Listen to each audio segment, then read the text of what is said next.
Hi, I'm just going by what the computer says. I'm live. Hi, everybody.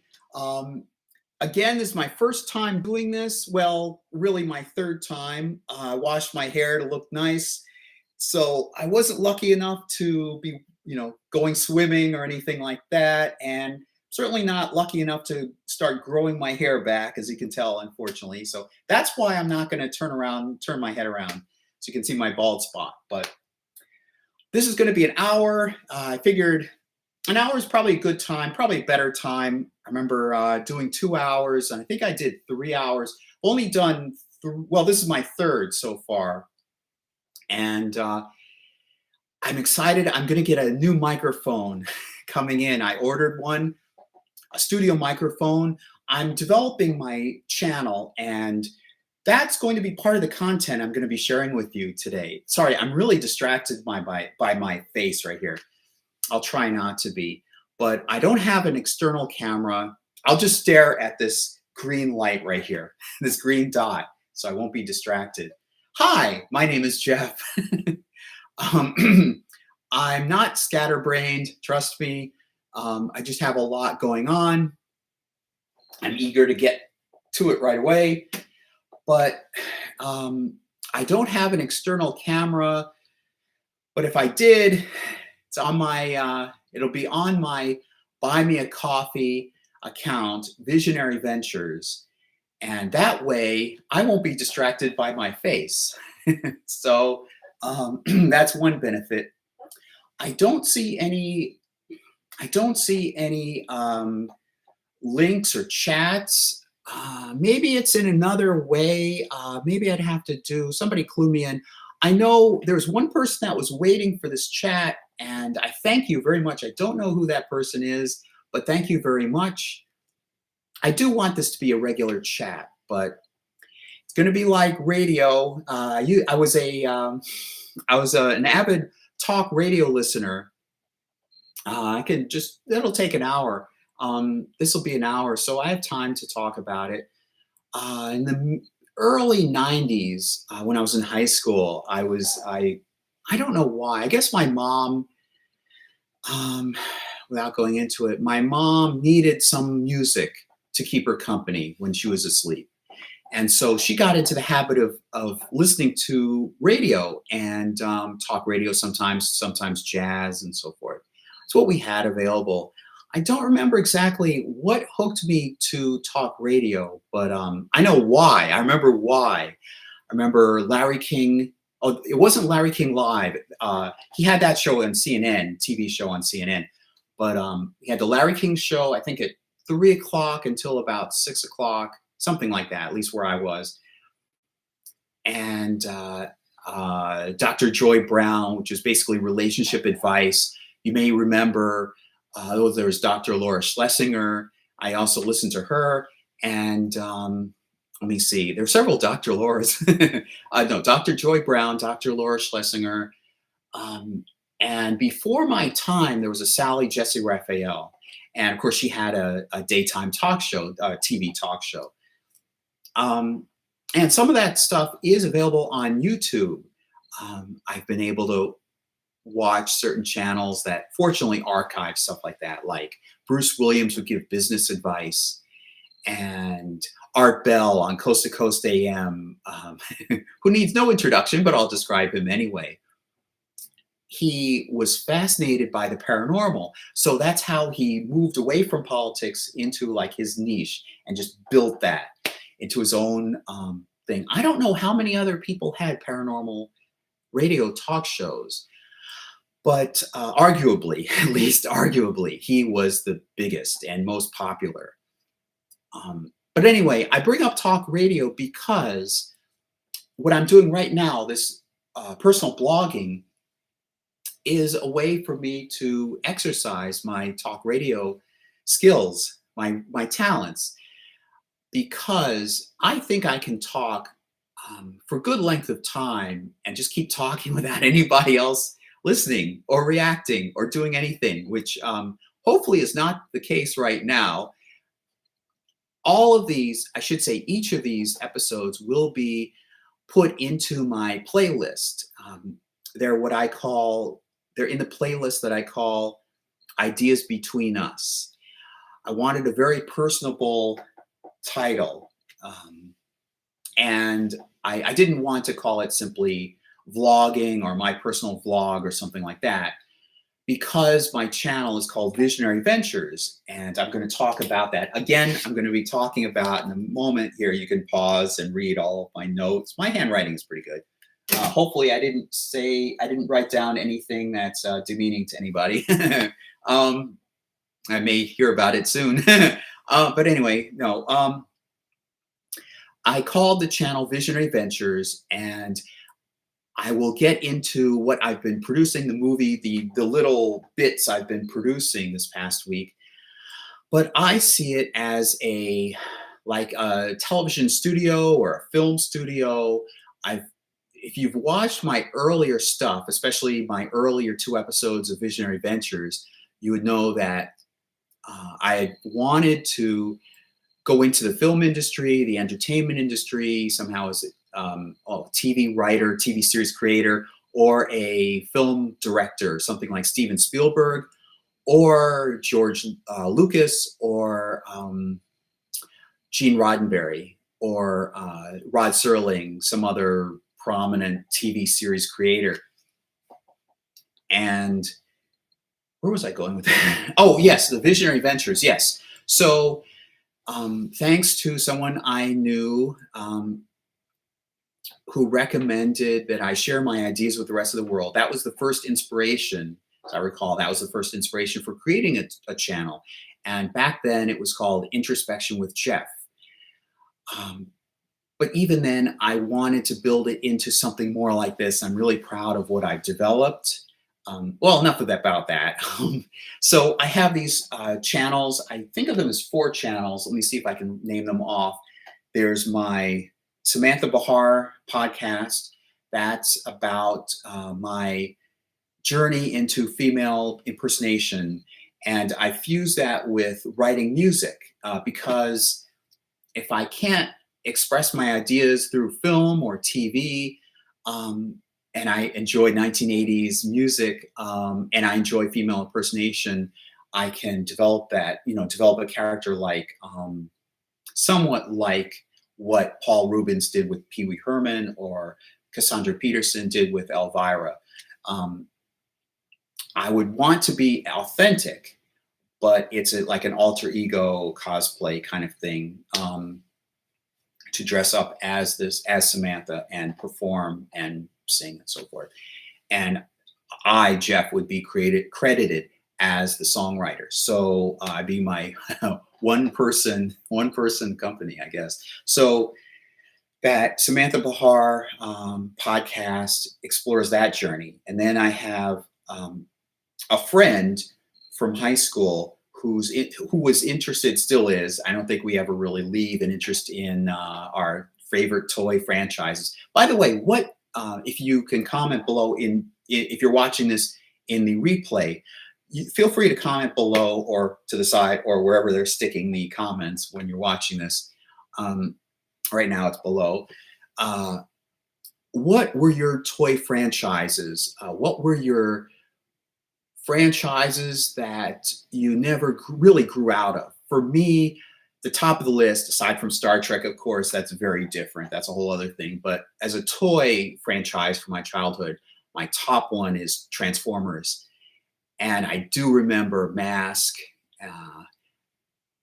You can localize what kind of childhood I had growing up. Transformers, G.I. Joe. Wasn't so interested in G.I. Joe as much, although I am developing more of a respect for it now. Mask, it was like in and out very quickly. Teenage Mutant Ninja Turtles, I wasn't really interested in. Of course, being exposed to, I was about 14 when the movie came out, 14 or 15 in 1990. Well, 14 when the movie came out because I was born in late year. So it came in early year. So it would have not quite turned 15 yet. Those of you who understand math know what I'm talking about. All right. So, but I did watch the live action movie. Before that, I was only familiar with the the animated cartoon series. So I wasn't really interested in that as much. I was aware of it. I liked it somewhat in passing. Let me see. Well, anyway, I won't get into that. That's not the kind of podcast this is. I must move on. So there's the Samantha Bahar podcast. There's this 80s toy aisle podcast that I want to do with this friend of mine from high school. He and I were both interested in Transformers and other things. So I have been developing this toy aisle podcast and thinking up. I have about 7 topics so far. I have this log list of topics to cover. It'll be live. It'll be like a sort of live format. In other words, it'll be impromptu. There's a term for it. It would be not a cappella. It would be just us talking to each other, discussing a particular topic, because I didn't want it to be just talking about Transformers or something. And then what latest Transformers have you bought? There were some podcasts that I watched, I listened to, and they didn't really seem that interesting after a while. I tired them. But I am fascinated by what goes into designing each character. Here's some log lines for ideas that I did come up with, those 7. What's the process going from design to when the action figure or whatever finally makes it to store shelves? What are the steps in that process? What are toy lines, toy franchises that we nearly got? And then what are some that we wanted to get for some reason? Like what comes to mind is V. In 1983, I think, there was a 2-part miniseries movie. Basically, it was a long version 2-part movie called V. And then you can look it up online. Then there was a sequel the following year called V: The Final Battle. And then there was like half a season, kind of a full short season afterwards, probably about 13 episodes, something like that, called V: The Series. And I remember there was a comic book. I think I had one of the issues of the comic book, and I wish it had gone longer, but we almost got action figures for it. And this was during the era of The Adventures of Indiana Jones by Kenner and Star Wars also by Kenner. And I think Kenner also did superhero, wasn't Super Friends, but there was a clear tie-in with Super Friends, which was a cartoon series, Saturday morning cartoon series airing about the same time. It was called Superpowers. But there was a clear relationship between the two, if only implied. So they wound up making like a doll, basically, of one of the alien visitors in the series, and they're really they're really lizards underneath this human face. So you can peel the human face off, and there's your lizard. And that's probably about how far fascination would go with this doll. So I never got the doll. I was too busy buying Transformers and comic books and so forth. But we almost got the spaceships, and they had a mothership. I mean, in the show, they had a mothership, and they had these shuttlecraft, and they had characters. They had, let me see, Diana was the attractive, villainess, basically. I would almost kind of, if you think of G.I. Joe parlance, sort of like the Baroness. She was like the villainess. And then there was a leader. Then there was a blonde one who was antagonistic. She was also an alien, in the alien crew, the visitors, but she was antagonistic towards towards Diana, kind of like a Starscream to Megatron, as I recall, blonde and so forth. There was a little bit more dynamics going on between the characters. And then you had the rebel freedom fighters, human freedom fighters, and you think of the possibilities. Like already there are several action figures right there, and guns and like pretend phasers, and like a laser tag kind of thing. Sadly, they didn't. There's one toy line that they did produce And I can thank Retro Blasting for showing me this. They did actually come up with the Love Boat action figures. And they did have some kind of a play set of the interior of the Love Boat itself. I mean, it's kind of funny. Well, then again, G.I. Joe, they came up with something I really love. I mean, some people have, I'm not scratching my nose because I'm lying or whatever. No, I'm just really scratching my nose. Um, they had, they had the aircraft carrier. And man, if I had the space, actually, I guess I did have the space. I didn't have the money. But beyond the Terrordrome, I keep forgetting whether was that the Cobra Terrordrome or something, or the Teenage Mutant Ninja Turtles. I think that was the Turtle Dome. Anyway, the USS Flag. I was watching not a YouTube. I was watching one of those featurettes that they put on DVD sets, and it must have been for Transformers.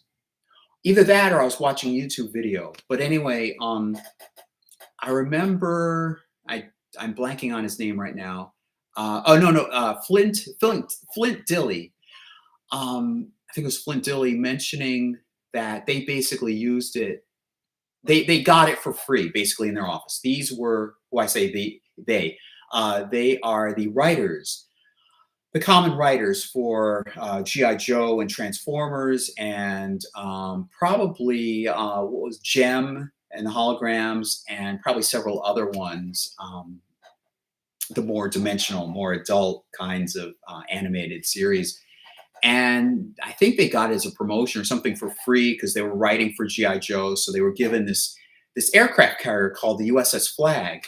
And I think he was the one of them said they used it as a coffee table after a while, which is kind of funny. It's kind of disheartening because I think of the aircraft carrier as a work of art, not only as a work of art, but it with G.I. Joe, it kind of demanded to be created.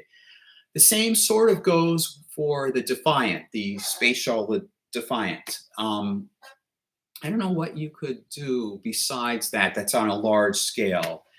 Obviously, you can't make it too large because you miss your price point. I mean, it'd be so expensive that kids wouldn't be able to afford it.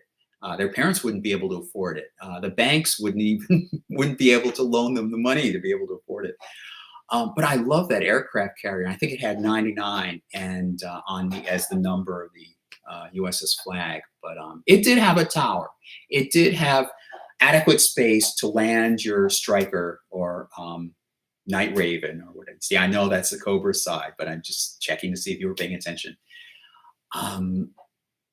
So anyway, I'm going off on a tangent. Let me scoot back to my podcast. So I have this podcast called the 80s Toy Line, and I have the Samantha Bahar female impersonation experiment journey diary, and then I have another. I have one that's a documentary series, and it's called Encounters into the Unseen. The reason why I'm naming these particular names is because they. Well, I don't want to get into that. It's just I came up with clever names. Well, okay, I will. All right. Because I checked and found that there weren't any podcasts with these names yet. Please don't take those names, even as a joke. Just please don't take those names because I put a lot of work into this. So speaking of a lot of work, the documentary series, I wanted to be on paranormal topics. Now, I grew up with Unsolved Mysteries and Sightings and In Search Of, and I wanted to do something like that, a real actual documentary series. However, what would allow mine to stand apart? There we go. Good. My hair is not sticking up quite as much. I want to, first of all, summarize the story, and then do something that there's another YouTube creator does on the Y-Files. His name is AJ. His name is AJ. AJ, I'm sorry, AJ, I think is his name. Anyway, the Y files, sometimes seen as WF question mark. And go check out his channel. High production values and comedic, and he has some side snippety comments with a fish with a mouth, obviously superimposed over the image, the motion, the movie of the fish swimming in the water, in the tank or whatever. But so he talks about a topic, sometimes paranormal in scope. And then at the end, sometimes he will explain, well, this isn't necessarily, the popular story isn't necessarily what really happened. So that's what I want to do in this documentary. It's going to be in 4 or 5 acts. There's going to be a teaser. First of all, there's going to be a disclaimer. Now, that's one of the things I wanted to mention. I pride myself. I created a movie file. That's a short movie file. It's one of those disclaimers, like it would say, this broadcast, this episode or this series features unexplained events. You're encouraged to make up your own minds. Viewer discretion is advised. Da da da da da. And then I have a computer voice, relatively human-sounding computer voice, reading it off, so it doesn't sound like me doing the whole show. If you may remember the shows that I mentioned, Sightings and Unsolved Mysteries and In Search of, well, not necessarily, well, yeah, even In Search of, they had a different voice reading that disclaimer, and then the host, in those cases, like Robert Stack or whoever the other people, Robert Stack or Tim White or Leonard Nimoy would then come on to host, to narrate the actual episode. So I would be narrating the actual episode, but I wanted a different voice in the opening. So I created that disclaimer, and I have been using Google Drive to store these effects in a specific folder labeled assets. And I have another one within those assets. I have another folder labeled something about sound effects library, and another one that's a different kind of sort of library, but I think video clip library. But anyway, I've been apprehensive about using B-roll from commercial free, like license free bits. I know from what I've seen on YouTube, other content creators take little clips or memes or whatever, and they insert them in. Well, a lot of those are little clips for comedic purposes, and I don't see this as a comedic tone. This would be very much like Unsolved Mysteries.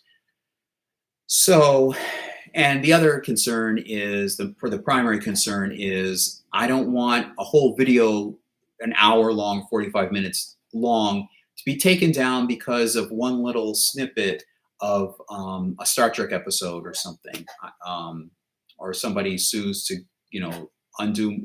take down my whole channel because of that. So, so that's why I've been interested in learning more about AI video generation. Now, I looked into which ones are popular, which ones are used by real professional content creators.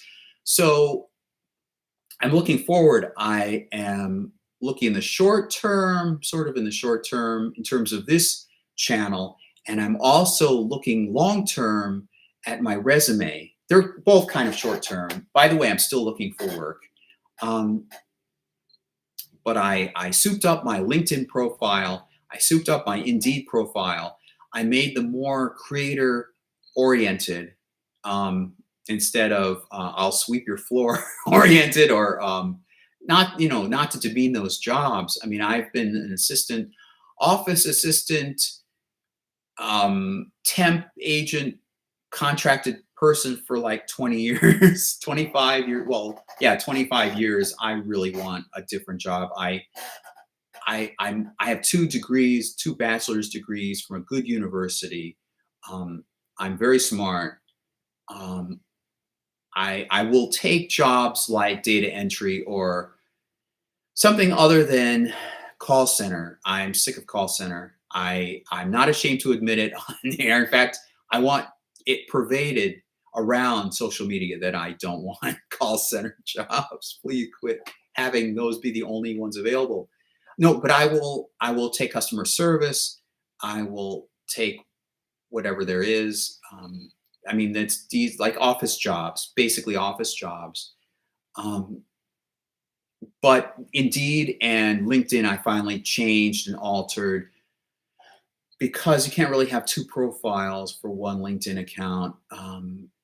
So I put all of my identity into each of those. The first one being LinkedIn, and I'm a creative guy, so um, it just became more creative oriented.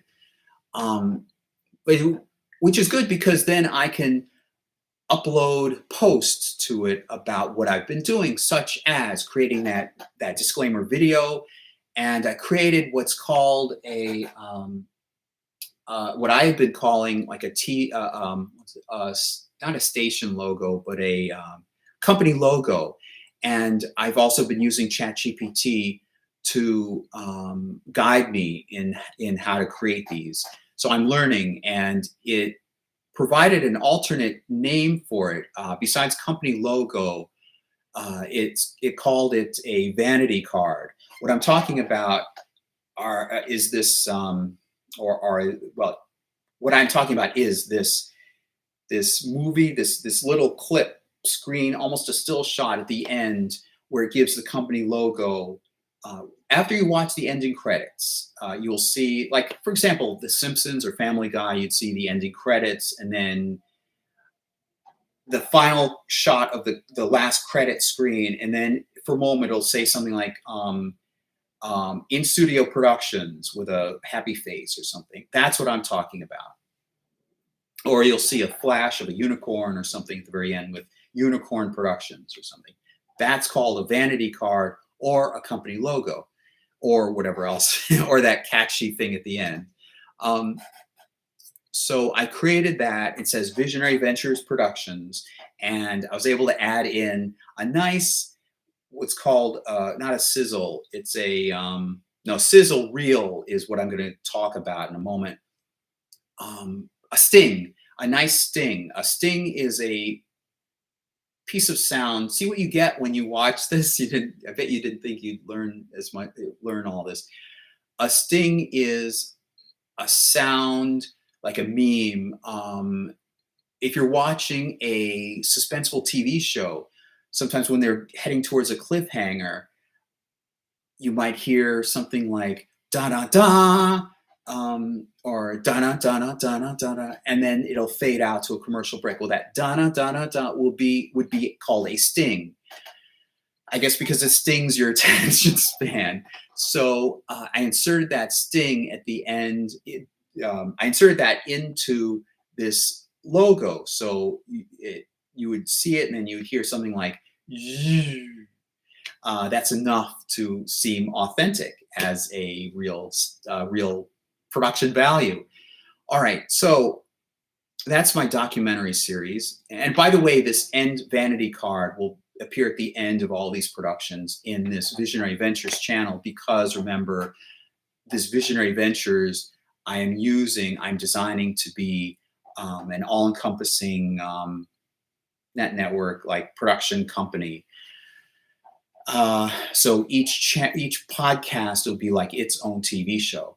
So you have the Samantha Bahar, you have the 80s toy aisle, you have the documentary series, and then you have this Ideas Between Us, which is a more personal blog, video blogging channel, not channel, podcast. I think that's it. As I recall, there are 4 of them. Then I have courses in mind. Now I'm debating whether to put them behind a paywall or not. I'd like to get paid for it. But I know the content for one of them would be about Dramatica, the screenwriting theory that's very, very different from any of the books that you've read, like, was it Save a Cat and Kill the Dog? No, Save the Cat and whatever other books you've read about screenwriting and television writing and so forth.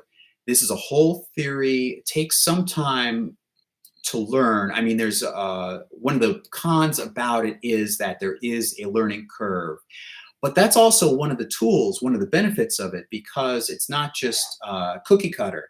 You don't just copy like the way this movie did it and then copy, structure it the way that movie was.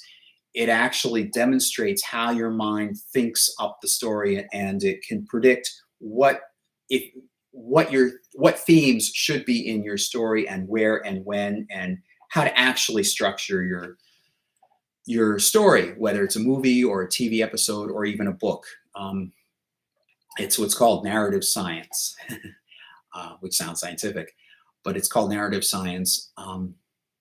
So I was introduced to that theory in 2012, and I want to explain that so that when you take the course, it's going to be there's a type of playlist in YouTube called courses, and you can create several different courses. One of them, and each course would be its own playlist. So one of them would be about Dramatica, learning aspects, at least the most important aspects about Dramatica, and two would be about the Torah. Now, I think I mentioned this at least in my previous episode, my previous Ideas Between Us episode. It's not going to be a preaching course. It's not going to be a Bible study, so to speak, a Bible study course. What it will be how to actually detect and see the structure, the underlying structure of the Torah, the 5 books of Moses. That's Genesis, Exodus, Leviticus, Numbers, and Deuteronomy.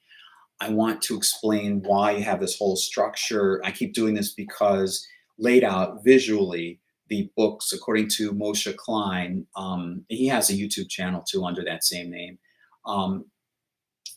He explains, he also wrote a book called Before Chapter and Verse, which is available, should still be available on chaver.com or .org. CHAVER. It's also known as the woven Torah, the woven as in you weave cloth, because he analogizes the writing of the Torah to a piece of cloth with weaves and strands and weaves. I forget, wefts and weaves. No, weft would be a weave. Anyway, vertical and basically it's a matrix, vertical and horizontal rows and columns, and a matrix where you can get, that's two-dimensional, and you can get like a third-dimensional meaning out of the two-dimensional rows and columns if you can identify the units. And I want to explain how you identify those units, why it's layered like it is, and how you can see it visually, see the book visually. I don't mean just the text, that's linear, but how the verses can also be patterned, structurally, laid out structurally, and how they're intended to be structured, also to be seen visually. It comes out as one line vertically, intersected by one line horizontally, each of the 5, with Leviticus being the center intersection point. I want to talk about that. I want to talk about equidistant letter sequencing, where I guess you could say it was made famous by the Bible, the book, The Bible Code. Now, that's not what I'm talking about when I mean equidistant letter sequencing, really. I mean, and this is in academia. You take one letter, you take a string of text, you take one letter, and then you count a certain number of letters after that, and then you take the next letter, take the same number of letters after that, and then take the next letter. It spells out Torah. The first 2 books, the first lines of the first 2 books spell out Torah forwards, and then the final 2 books spell out Torah backwards. And that's what's known as a chiasmus. It's a literary poetic structure where you have the first line matching with the final line, the second line matching with the penultimate line. I was worried whether I'd remember that word, and so forth. And sometimes you have a middle line in the poem or text, which is a direct pivot or a sudden shift. That's a literary technique. I think it's in Greek. I think it's in Babylonian. Anyway, it's an ancient technique, and clearly people have pointed to parts of the Torah text where that occurs, particularly in the flood. And I think there are many different, the flood story, there are many different examples. So I want to explain how that works. I want to explain gematria. I want to explain this other, the idea that this other, he wrote a whole book about it. So it's not just an idea, but the concept that somebody who is now deceased and may know the actual answers. It's my personal belief. When you die, it may be that you are exposed to learning all sorts of things about the universe, or there's no holding back on knowledge within the universe. So he may now have the answers if there is an afterlife. I can't remember his name, but the book that he wrote is, his name is Stan Tenen. The book that he wrote is The Alphabet That Changed the World, referring to Hebrew.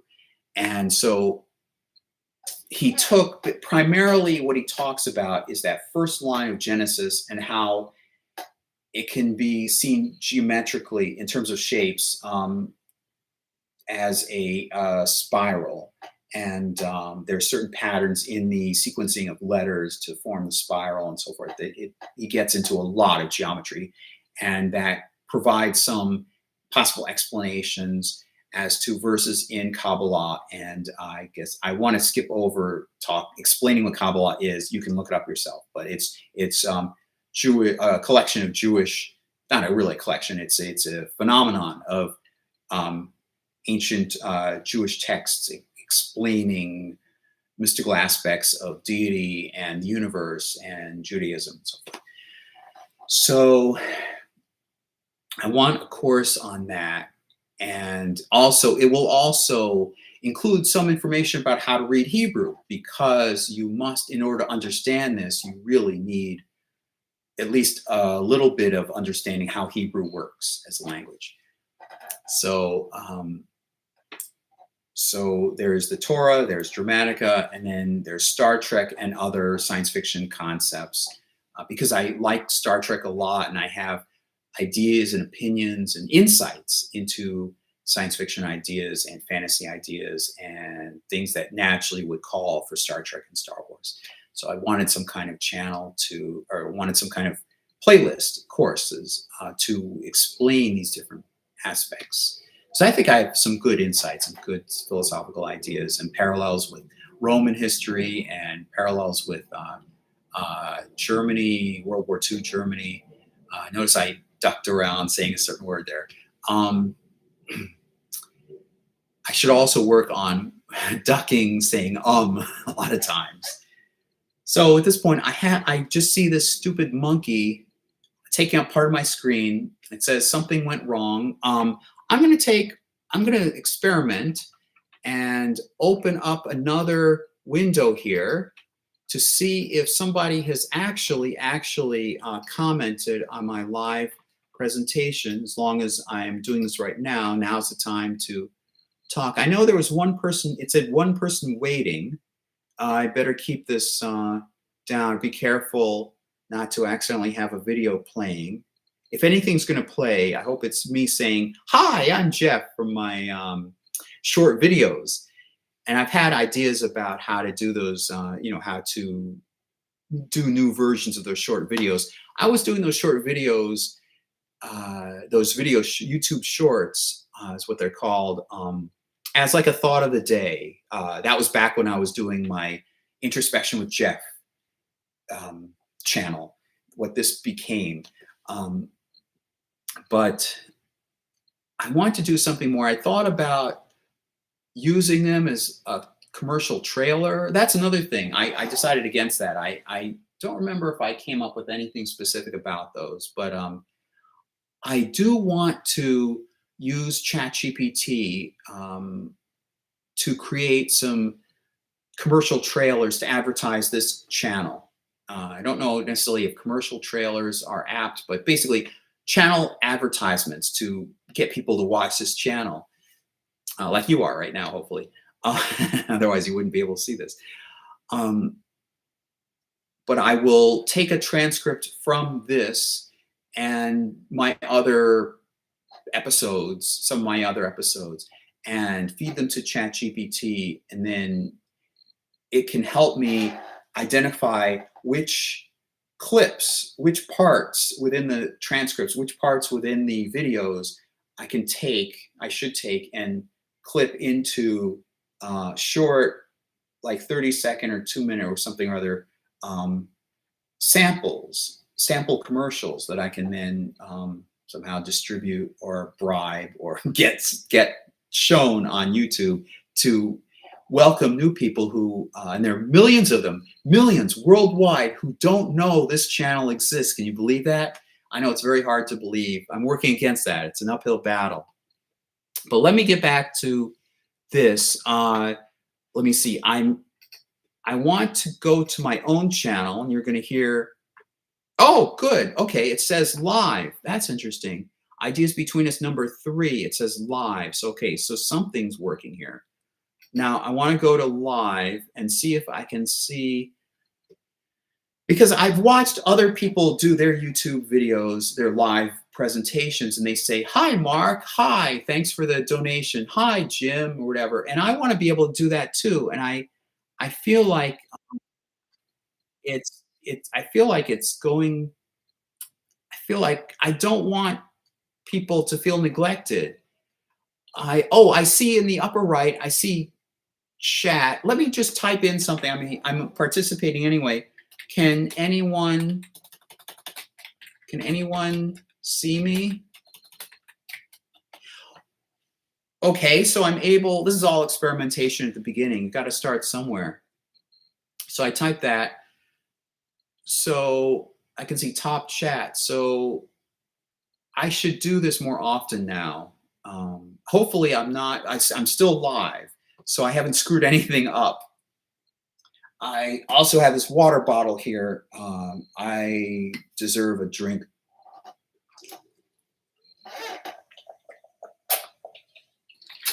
When I was filling this up, I was reminded of the phrase "take a schlook." I went to Israel on a trip sometime in high school. It wasn't high school related. It just happened to be while I was a high school student. It was through NFTY, New York Federation of Temple Youth, and we went to Israel. I was Academy 19. That won't mean anything, but remember there was, I think, Academy 20 and Academy 19 or Academy 18. Certainly in Academy 19, I know because I was part of it. We went to Israel, and there were several adults there, obviously. They wouldn't let us roam around, especially in Israel in the 1990s, early 1990s. And one of them was, there were several of them that were Israelis.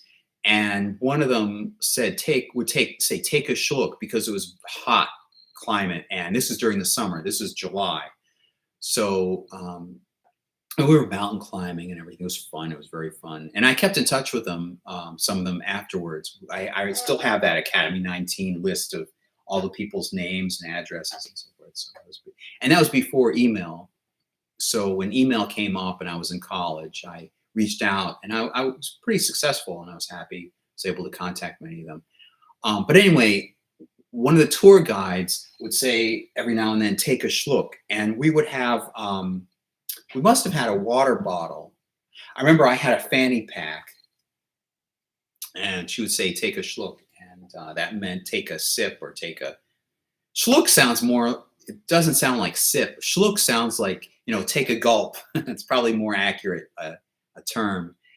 I can see here it says, "one watching now, started streaming 44 minutes ago." Okay, all right, it's keeping time. So the person hasn't. For whatever reason, I don't see a response from anybody, but I do know, I'll just keep this up somewhere. So with that unanswered question, can you see me? It's very, there's a term for it. It's very existential, I guess. You can tell I don't need ChatGPT to help me write essays, or at least have a good vocabulary. So it's about 15 minutes left. What else have I been doing? I've been talking about what my channel is. Oh, my Buy Me a Coffee. Oh, yes, definitely. Yes, absolutely. So there was a block. Unfortunately, I'm sorry if you wanted to donate your $20 million or whatever, and you couldn't. I had my bank account set up specifically. It's a separate bank account created exclusively for accepting donations through Buy Me a Coffee, which itself goes through stripe.com. So I thought I had that set up. At least I knew I had the bank account set up, but it kept reverting back to my personal bank account. Excuse me, my personal bank account. So it finally recognized the I don't want to be lol cow. Finally recognized the proper bank account. And then the ultimate test, I asked a friend to donate $1, and she donated $1, and it said, you have one supporter, and I could see the $1. Last time I checked, it wasn't in that bank account, so I don't know what the delay factor is in terms of donations to Buy Me a Coffee. By the way, it's buymeacoffee.com/ I think it's / but / Visionary Ventures, all one word. So I'm pleased at least it recognizes the $1 on the dashboard for Buy Me a Coffee. And even though it hasn't shown up in my bank account, when you log into your bank account online, you can see as many bank accounts as existing under your name. And it didn't show up there. It still says 0, but Buy Me Coffee does have that one supporter with the $1, so I'm happy. At least there's a record of it somewhere. It's a lot better than a week ago. So one of the items, so there are several items in my Buy Me a Coffee page, and it had voice lessons. It had photography. Well, it should have photography session. Has an external camera. I already have a ring light, which you can see right there. It's nothing fancy. It's a typical tripod with a ring light, and it has one of these. The light is throwing this off, but this is a gripper. It's a black plastic thing that you can twist around. You probably know what I'm talking about. And I have an iPhone over there, and it's too small. It doesn't quite fit that. So, but I still want an external camera because right now I'm using my iMac built-in camera, and that's why I occasionally keep glancing at the preview, because I'm seeing myself, my beautiful self. Nice shirt, green shirt. And I know that other professional YouTubers or higher level YouTube content creators seem to have a separate external camera as opposed to using their computers. I want to have that too. I have the ring light for it. I want my lighting to be better. Actually, this lighting looks pretty good. Aside from that glare, that feeling like heaven is just beyond that, just out there a little bit, that glow of heaven. And if you wonder what these are my flash drives, basically, nothing fancy. I wonder if I should keep them away from the sunlight. They're maybe like gremlins, and that you shouldn't feed them after midnight or shine bright light on them. But anyway, one of the items was a studio microphone with a stand. Now, if I can remember correctly, it was a Shure Shure M7X, somewhat similar. It's the one geared for podcasting. So I figured I could use that for podcasting, which would help the sound quality anyway of this channel. And it would also help with my music and singing and so forth. If I do get up to producing music, I can do that. So a dear, a very thankfully close family member gave me just surprised me for my birthday. Yes, it was my birthday this past mid-November, and surprised me with a check for $250. And I used that wisely. I didn't splurge. I number one, I went to the bank, I cashed it out. I guess that's the phrase, so that it wouldn't go into, it would go into buying an actual birthday present, which is what she would want, rather than underwear money or paying for an overdraft fee or something. No, she bought me to enjoy this $250 to enjoy. So got the cash, and then I went across the street to a store and bought an Amazon card. And it was kind of funny. It's my first time doing it, and I've watched so many things online about scammers using gift cards and so forth. It felt a little awkward, but this is a legitimate reason. I bought an Amazon card for $250, and I learned how Amazon cards work. I had that. If you've ever bought one, I was given this cardboard thing with a little strip cut out, and it took me bravery to actually realize you're supposed to take scissors and cut it so that you can take the card out of this cardboard. Because it seemed like it was just two pieces of cardboard stamped together, and I didn't want to ruin the card. $250 down the drain potentially. So I applied that to my Amazon account, and what I bought was, because this is Black Friday. Actually, it was yesterday, but they'd already had, the Amazon has already started its sale for Black Friday. So after I finish this thing, go over to Amazon and check out what they have. But anyway, I bought the studio microphone that I had in my wish list, and I got the stand.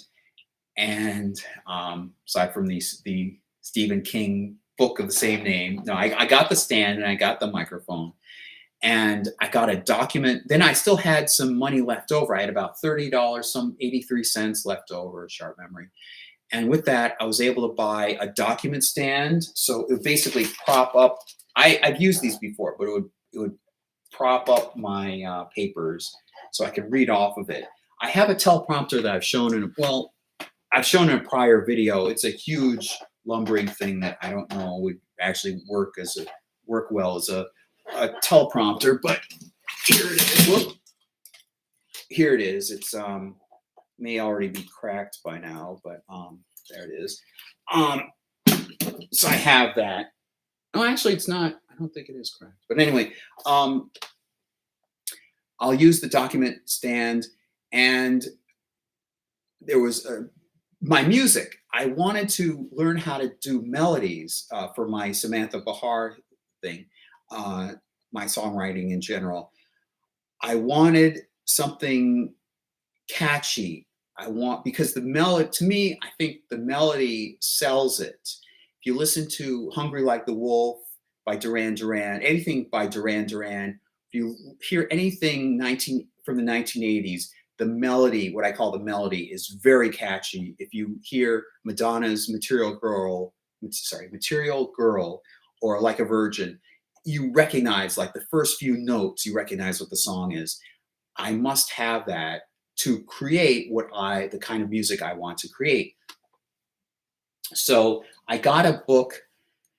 I went to Safari AI, and I mentioned I'm looking for 1980s catchy, to be able to write catchy melodies. And I was so sick, and I mentioned I've been tired of waiting for people to have time to be able to collaborate with me and so forth. I'm going to do it myself. I'm going to get a book on how to do it, because I still had $30, 83 cents or whatever left over.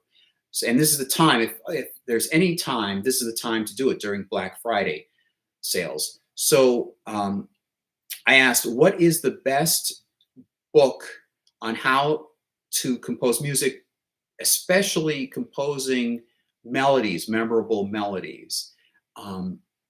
And it recommended a book. I'm trying to remember the type. It's Has a greenish cover and an orangish thing. It's let me get the title before the hour's up. It's something like songwriting here. It's Melody in Songwriting, Tools and Techniques for Writing Hit Songs. There you go. It says it right there. So it's Sasufi. It explains it right there. So I ordered that. It should be coming Sunday. And so I got that. I got the document stand. And there's another book. There's a book I got for $2. It's like the condition is very good. But at this point, I don't care. As long as pages aren't ripped or whatever, it's like for $2 something cents. It's how to write a book proposal. So I should be getting those two books on Sunday because I ordered them earlier today. And I'm looking forward to my studio microphone and the stand. And the document holder will come Sunday, should come with the later on. But it's scheduled to come anywhere between like 4:30 or something, 4:45 to 7:30, something like that. So I was hoping that it would arrive before this podcast, this episode, but unfortunately it hasn't. At least not that I can see yet. But well, it's about three and a half minutes left, so I'm not even going to bother. Well, yeah, let me check. Let me check to see if it came yet.